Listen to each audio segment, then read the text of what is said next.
the Xbox consoles and Microsoft Studios were not as well known in terms of video game exclusives as compared to their rivals, Sony and Nintendo. However, the few original exclusives they made still made their mark in the video game industry, which continue to influence video games to this day, and thus should not be ignored. Their Halo series is one of the greatest military science fiction stories of all time, and its gameplay, like regenerating health, quick melee, and two-weapon slots, revolutionized the first-person shooter genre.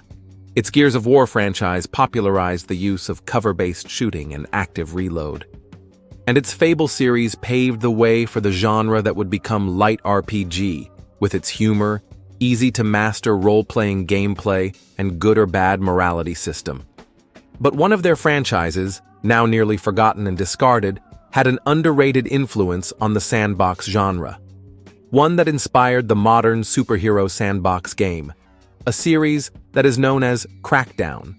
The story of Crackdown can be traced back to its creator, David Jones, who also worked on Grand Theft Auto, one of the most popular video game series of all time, and a pioneer in open-world sandbox games. He wanted to create a game that had more fun and freedom than Grand Theft Auto. Under his developing team, Real-Time Worlds, he conceptualized Crackdown. The first game was released in 2007, while the second one came out in 2010.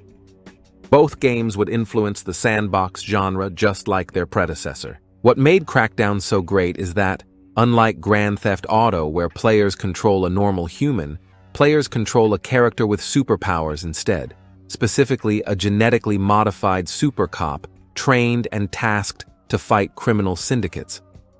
Although such games did exist before, Crackdown was unique since it was an original story that was not adapted from any established comic book or movie.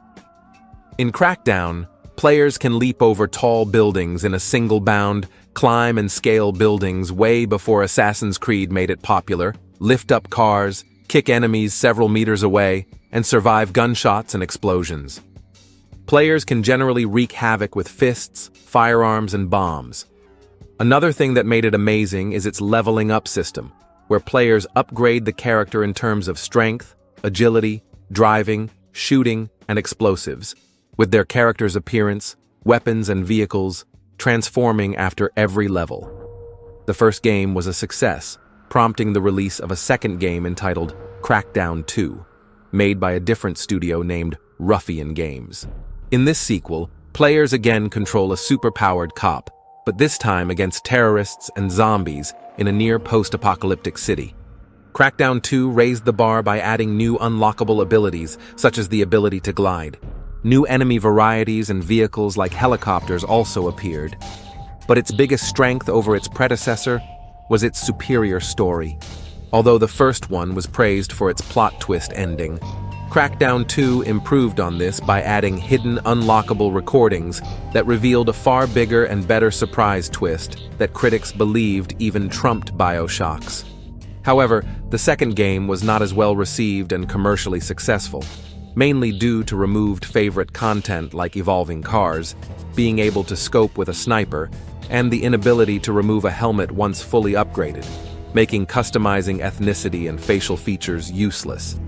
In time, however, people began to have a more positive reception of the game, as superhero sandbox games became rarer over the years. But behind all these unique gameplay elements and cel-shaded comic book-inspired art lies another influential aspect to the duology. Crackdown 1 and 2 were the first games in the whole history of video games that really perfected online sandbox multiplayer. Back then, in the early to mid-2000s, creating a large open-world game that was not an MMORPG was near impossible. Developers needed to create a fully functioning sandbox environment that was alive, but could remain stable as numerous players began to enter it. Even Grand Theft Auto never attempted this stuff back then, until the release of online multiplayer in Grand Theft Auto 4. But it would take until the release of Grand Theft Auto Online for them to truly ace it. Crackdown, on the other hand, managed to do this in 2007 and in 2010. In the former, two players can wreak havoc with superpowers in an environment larger than any MMORPG. And in the latter, the series further improved on the concept by adding more players, superpowers, weapons, and vehicles.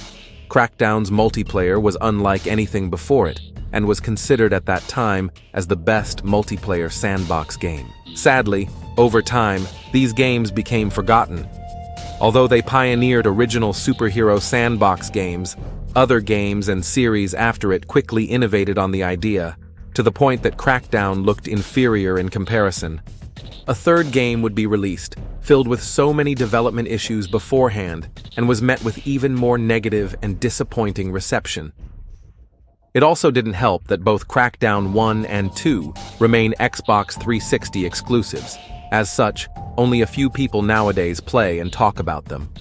There probably will never be another Crackdown game in the next following years. Yet, their influences truly live on. The series became the blueprint for modern superhero sandbox games, inspiring games like Rope Hero, Gravity Rush, Infamous, Prototype, and Saints Row.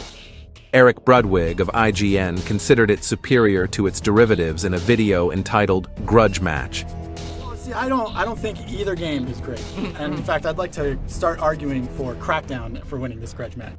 And its role in bringing to life online multiplayer sandbox gameplay is unmatched by anything else besides Grand Theft Auto Online. Crackdown. Gone but never forgotten.